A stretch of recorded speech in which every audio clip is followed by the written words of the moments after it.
बात गलत है। गोरखनाथ पीठ ने गलत चयन किया। मत बोलिए, मैंने कहा ना बीच में मत बोलिए। साजन जी आप हम मुझे आपके उठाने की बीच में धमकी नहीं ना बोल रहे, दें। बीच में मत बोलिए। अच्छा चलिए आप झूठ बोलिए। 100 बार बोलोगे लेकिन झूठ झूठ रहेगा। अच्छा अमीश भाई, लेकिन पीछे देखिए अगर गोरखनाथ योगी आदित्यनाथ गोरखनाथ जी ने पीठ में संविधान ये की वो शपथ ली महंत है।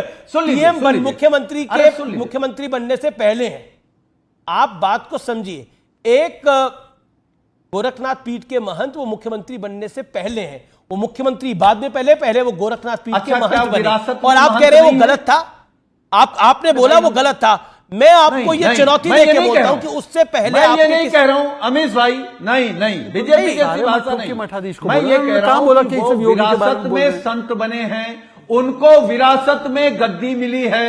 वो संत के लायक तो नहीं है जो उनका व्यवहार, बातचीत, भाषा। ये आप ये आपका डिस्कशन नहीं है ना कि कौन संत के लायक है, कौन अपनी गद्दी के लायक है, कोई नहीं है। संत पिछड़े अब और ये दलितों का आरक्षण छीनेगा। पर्सनल अटैक है। मैं कोई 5 सेकंड संत लूंगा। पिछड़े और दलितों का मेरे भाई मुझे शहजाद को लेकर आना पड़ेगा। 5 सेकंड। मलूक नागर भी इस विषय पे बोलना 5 चाहते हैं सेकंड। क्योंकि योगी आदित्यनाथ 5 को बोला सेकंड। गया है एनडीए के पार्टनर है वो। साजन जी की अनुमति से सिर्फ 5 सेकंड बोलूंगा, फिर साजन जी बोले, उनके ऊपर ही सवाल है। साजन जी आपको मोदी से योगी, मलूक नागर की तो अरे इतनी सुनिए ना बेइज्जती भाई, कर आप दी मलूक भारतीय नागर जी जनता के पार्टी चिंता ने, को छोड़ दीजिए। तो अब इतनी उनका चिंता थी क्या तो होगा? चौधरी चरण सिंह को और भारत दूसरी रत्न बात, दिलवा मैं देते ना भाई। 5 सेकंड में कह लूं, चौधरी फिर चरण अपनी सिंह बात को कहिए। भारत 5 रत्न सेकंड दिलवा देते। अब मेरी बात बोले, सुनिए। 5 सेकंड हमें दे दीजिए, 50 5 सेकंड में कुछ बोलना चाह रहे हैं।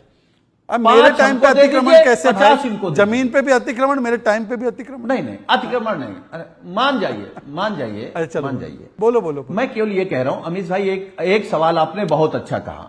मान लीजिए माननीय योगी आदित्यनाथ जी ने संविधान की शपथ ली, मुख्यमंत्री हैं, और जो भ्रष्टाचार हो रहा है या भ्रष्टाचार करेंगे और कभी मुकदमा हो गया तो क्या जेल नहीं जाएंगे क्या अगर संविधान की शपथ ले ली?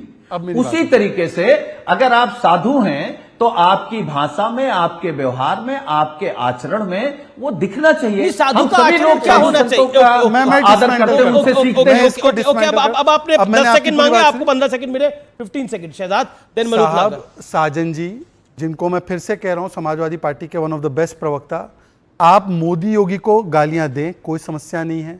आपने कहा मठाधीश, मठ तो सारे हैं ना, लाखों मठ है। दूसरी बात सुन लीजिए सर, सुन लीजिए। अफजल अंसारी का बयान, आपको मैं चुनौती देता हूं, पादरियों पे बोलो ऐसा बयान।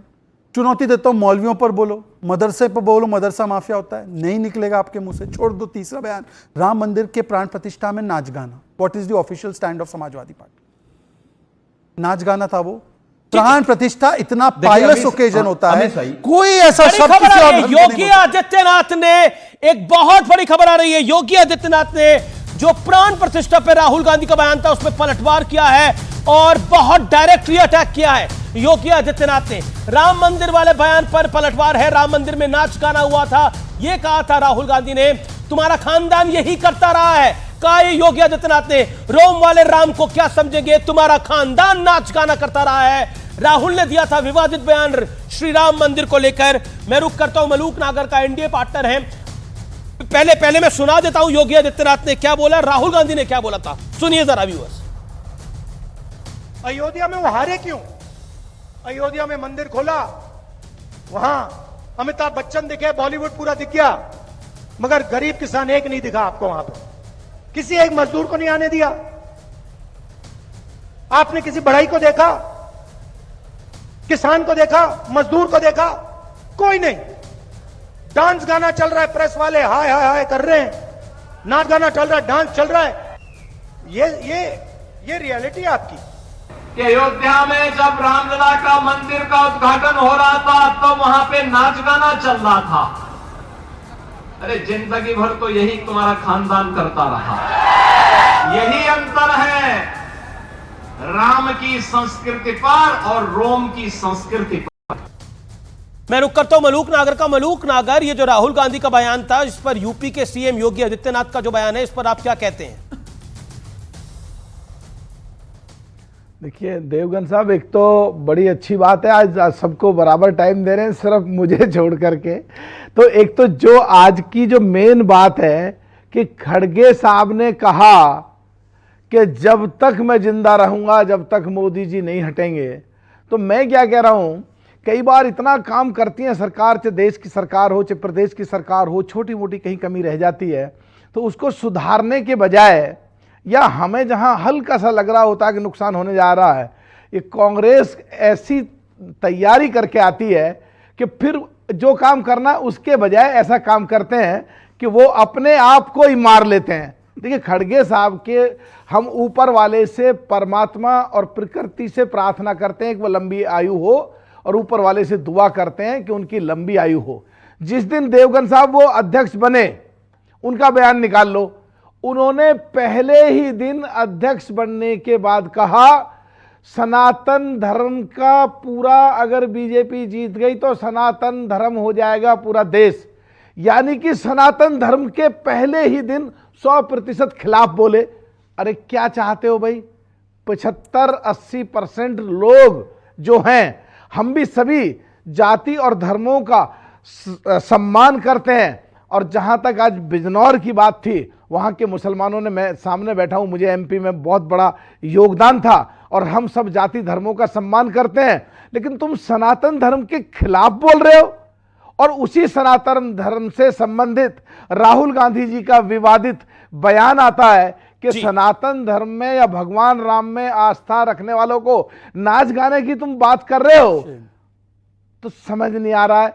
फिर एक तरफ जब चुनाव आते हैं तो राहुल गांधी जी मंदिरों में जाते हैं, जनेऊ पहनते हैं, यज्ञोपवीत पहन करके पूजा करते हैं, प्रियंका जी भी मंदिरों में जाती हैं। तो आज भगवान राम का कहीं मजाक ले रहे हैं, कहीं नाच गाने की बात कर रहे हैं, फिर चुनाव के समय में जाकर के मंदिरों में जाते हैं। तुम्हारा जो एक अध्यक्ष बनाया वो आज सनातन धर्म के शुरू में खिलाफ बोलते हैं। 17वीं लोकसभा में जो विपक्ष का नेता था आधीर रंजन जी, वो कभी राष्ट्र की पत्नी राष्ट्रपति कहते हैं, कभी अपने आप को चिड़ी मार कहते थे। कंफ्यूजन ही कंफ्यूजन है। कंफ्यूजन। ओके दुष्यंत नागर, ओके दुष्यंत नागर, दुष्यंत जी बैठे हैं हमारे भाई हैं। दुष्यंत जी को देख के मैं ज्यादा कुछ नहीं कह पा रहा हूँ। दुष्यंत जी हमारे बहुत प्यारे भाई हैं, पर कहीं ना कहीं कंफ्यूजन है। यहाँ नागर बंधुवर बाद में करिएगा। नहीं, बड़े भाई हैं हमारे, सम्मानित हैं, पहले तो भाई रहेंगे। लेकिन मैं ये कहना चाहता हूं, आपकी पार्टी में ज्यादा कंफ्यूजन है। अभी आप किसी मुद्दे पे विपक्ष के साथ हैं, किसी पे भाजपा के साथ हैं। पहले तोड़ कर लो। एक देसी कहावत है पश्चिमी उत्तर प्रदेश की, रहना किधर है। अभी तो यही तय नहीं कर पाए। अच्छा आप ये राहुल जी किधर है, मतलब राहुल जी किधर है? नहीं, ये एक सवाल कि मंदिर खोल दिया, प्राण प्रतिष्ठा हुई मंदिर के अंदर, और फिर बोला नाच गाना हो रहा था, वहां भजन कीर्तन हो रहा था। मैं प्राण प्रतिष्ठा के कार्यक्रम में मौजूद था, मुझे यह सौभाग्य मिला कि मैं रामलला की प्राण प्रतिष्ठा में गया, वहां पे भजन कीर्तन हो रहा था। वहां कौन सा नाच गाना हो रहा था? अमिताभ बच्चन कब नाचा उधर? उन्होंने पहले एक दिन बोला था ऐश्वर्या राय बच्चन नाची। ऐश्वर्या राय बच्चन कब नाची राम मंदिर की प्राण प्रतिष्ठा के अंदर? नहीं दुष्यंत नागर, इन सब साक्ष्यों को जवाब दूंगा मैं। नहीं, पानी जवाब दूंगा, मैं जवाब देने के लिए बैठा हूं। पानी बचाना भी चाहिए, पानी पर आप ज्ञानवर्धन कर रहे हैं। मेरा आपसे सवाल यह है कि नाच गाना कहां हो रहा था? देखिए दुष्यंत नागर जी, पहले में दो बातों के मैं जवाब दूंगा। पहले उत्तर प्रदेश के माननीय मुख्यमंत्री ने जो बयान दिया उसको आपने चलाया, उस पे मैं एक लाइन बोलूंगा कि उनके खानदान के विषय में जो बोला गया है, श्रीमती स्वरूप रानी नेहरू प्रोटेस्ट के दौरान घायल हुई, उसके 1 महीने में उन चोटों में उनकी मृत्यु हो गई। वो देश के लिए शहीद। श्रीमती इंदिरा गांधी देश के लिए शहीद हो गई। श्रीमान राजीव गांधी जी